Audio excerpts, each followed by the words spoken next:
ধরুন আমরা এই নারায়ণপুর পঞ্চায়েত চুকিদারপাড়া যে এই দুইছে পঞ্চায়েত রোড তাহলে আমরা এই পঞ্চায়েতের রোড যে অনেকদিন ধরে এসডিএম এ গিয়া কথা কইছি, অনেক স্থানত গিয়া কথা কইছি, অফিস আন্দালত গিয়া কথা কইছি, কোনো এটা কোনো অ্যাকশন নেওয়া হইতেছে না।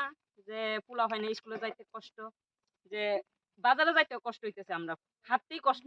বয়স্ক কিতা পোলা হয় কিতা আমরা বড় লোকই মানে হাঁটতে কষ্ট হইতেছে, তাহলে বয়স্ক লোক তো অনেক জনে ফইরা যায়, গাড়ি তো আইতে পারে না।